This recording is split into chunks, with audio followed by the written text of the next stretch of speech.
ਬਿਸਮਿਲ੍ਲਾਹਿਰਰਹਿਮਾਨਿਰਰਹੀਮ। ਇਹ ਮੇਰੇ ਸਾਹਮਣੇ ਜਿਹੜੀ ਨਾ ਗਰਦ ਨਲੀ ਪਈ ਆ, ਇਹ ਬਹੁਤ ਹੀ ਅਕਸੀਰ ਦਵਾ ਹੈ। ਹਕਮਤ ਵਿੱਚ ਇਹਨੂੰ ਅਮਰਤਾਸ ਫਲੀ ਕਹਿੰਦੇ ਆ, ਕੁਛ ਗਰਨਲੀ ਕਹਿੰਦੇ ਆ। ਅਤੇ ਇਹਦੇ ਸਾਹਮਣੇ ਇਹ ਦਰਖਤ ਹੈ ਅਤੇ ਮੈਂ ਇੱਥੇ ਸ਼ੱਕਰ ਪੜੀਆਂ ਆਇਆ ਅਤੇ ਨਾਲ ਤੁਸੀਂ ਨਜ਼ਾਰੇ ਵੀ ਕਰੋ ਅਤੇ ਨਾਲ ਹਕੀਮ ਸਾਹਿਬ ਦੀ ਗੱਲ ਵੀ ਸੁਣੋ। ਅਤੇ ਇਹਦਾ ਦਰਖਤ ਹੈ ਉੱਤੇ ਬੇਤਹਾਸ਼ਾ ਜਿਹੜਾ ਨਾ ਉਹ ਫਲ ਲੱਗਿਆ ਹੋਇਆ।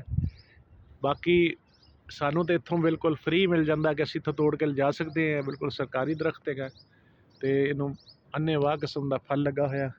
ਇਹਦਾ 1 ਤੋਂ 1.5 ਇੰਚ ਦਾ ਟੁਕੜਾ ਲੈਣਾ, ਉਹਦਾ ਗੁੱਦਾ ਵੀ ਕੱਢ ਲੈਣਾ ਅਤੇ ਉਹਦਾ ਜਿਹੜਾ ਹੈ ਆਪਣਾ ਬੀਜ ਵੀ ਇਸਤੇਮਾਲ ਕਰਨੇ ਆ। ਅਤੇ ਉਹ ਕਹਿਵਾ ਬਣਾ ਲੈਣਾ, 1 ਤੋਂ 1.5 ਇੰਚ ਦਾ ਟੁਕੜਾ ਲੈ ਕੇ ਉਹਦੇ ਵਿੱਚੋਂ ਮਵਾਦ ਵੀ ਕੱਢ ਲੈਣਾ ਅਤੇ ਨਾਲ ਉਹਦੇ ਵਿੱਚੋਂ ਬੀਜ ਵੀ ਕੱਢ ਲੈਣੇ ਅਤੇ ਉਹਦਾ ਕਹਿਵਾ ਬਣਾ ਕੇ 1 ਕੱਪ ਕਾਹਵੇ ਦਾ ਇਸਤੇਮਾਲ ਕਰਨਾ। ਇਹਦਾ ਹੁਣ ਫ਼ਾਇਦਾ ਕੀ ਹੈ?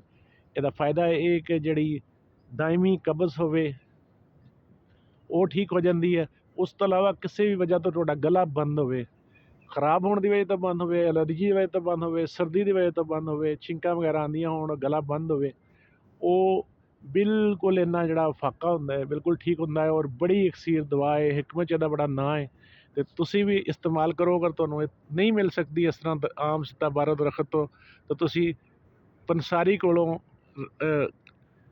ਅਮਰਤਾਸ ਫਲੀ ਦਾ ਨਾਂ ਲੈ ਕੇ ਤਲਬ ਕਰ ਸਕਦੇ ਹੋ। ਵਸਲਾਮ।